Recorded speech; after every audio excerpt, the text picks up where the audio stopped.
the fact that they can make a show like that is because they want you to think that. They want you to see those things. And that's why I use my platform to be like, do you think this thing is normal? Why do they think that this is okay? Especially if this girl is constantly expressing that she has to clean herself, she has to do this, these are the things that she has to go through. But they still put it out there.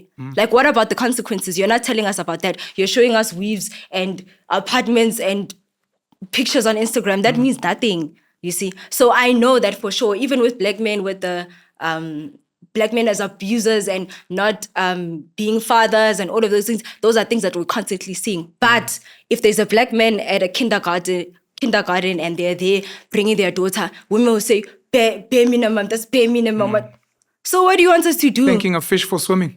Thanking a fish. Yeah. Even women giving birth, that's also thanking a fish for swimming because that's what you're supposed to do. But if we bring that story, it's going to be like, but do you know how hard birth is? Do you know how hard for black men it is to take care of their children these days? Do you understand? So everyone is just like, we want it to be as negative as possible. If there's any inch of positivity, we're going to bash it and be like, what is this? This is nothing. This is the bare minimum. Siphesihle push gift, something like that. Have you heard of that? Yeah, with the cars and...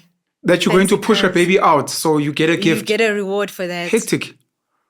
But that's a bare minimum thing. If you have a uterus, you've got a womb, you've got a vagina, it's standard procedure. But if a man is taking care of his family, working 3 jobs, he's going to be like, that's what you're supposed to do anyway. He doesn't have to do that. The same way you don't need to push out babies. He doesn't have to do that. Do you ever hold men accountable in your videos? Or do you only focus on women? And is it because you're a woman? Yeah, I don't really I don't really talk about men and trying to hold them accountable. I talk about women because I'm a woman. And I think the confidence also comes from the fact that I know how women feel. I know how you think. I know what experiences you went through. So that's why I can articulate it in a way that even you as a woman can understand it. Be like, okay, if Siphesihle can think this way, I don't have an excuse because she goes through the same things I go through. She feels the same things that I feel, but she's still able to see things in this way. Yeah. So there's no excuse. But when it comes from a man's perspective, I'm going to say men provide, but I don't have a perspective of how is it for men in the workplace? What pressures do they go through? What are the things that they think about that are hindering them from providing for their children and this and this and this and this? You see, those are things that I can't deep dive into. All I can say is men do the right things. You see? So for me, it's like if I'm not going to go deep into it, then why am I? Because I don't understand it as fully as I need to. But you understand this is why people would see you as a patriarchy princess, a pick-me. Yes, for sure, yes. Trying to get the male favor. Yeah. I understand that for sure, but I think for the women that follow me, they see it as it's beneficial for them to speak to them about themselves. Have you seen any men, whether local or abroad, that do similar content as you do, but specifically directed at men? Yes, this guy called Ashbidi. He's on TikTok. They call him Ashbidi. Based where? Here? Yeah, in he's SA? from here. Yeah. Okay. Yeah. So I'm just like, maybe men don't like to hear that stuff. I don't know. But that man makes the same. He talks about this Ashbidi. Yeah. Okay. Ashibidi. Okay. Yeah. Ashibidi. Okay. Yeah.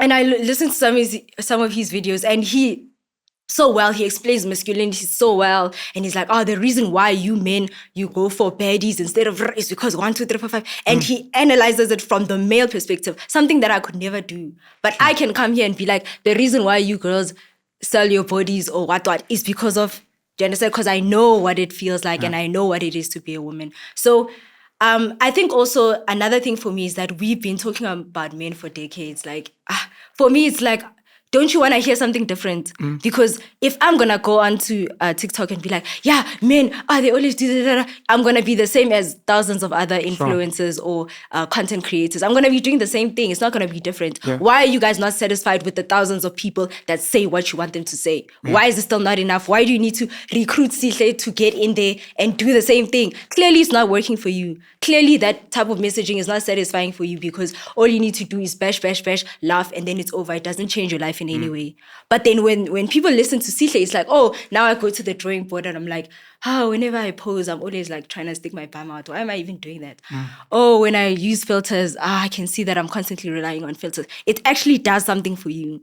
You see, so for me, talking about men does nothing for me. That's why for the biggest part of my life, I dissented them and I didn't care about them. And it was only from a certain age where I was like, oh, okay, let's see what men are about. But in general, it does nothing for you. And I'm not going to do it, unfortunately. If they want to hear about men, they must go to other creators that do that.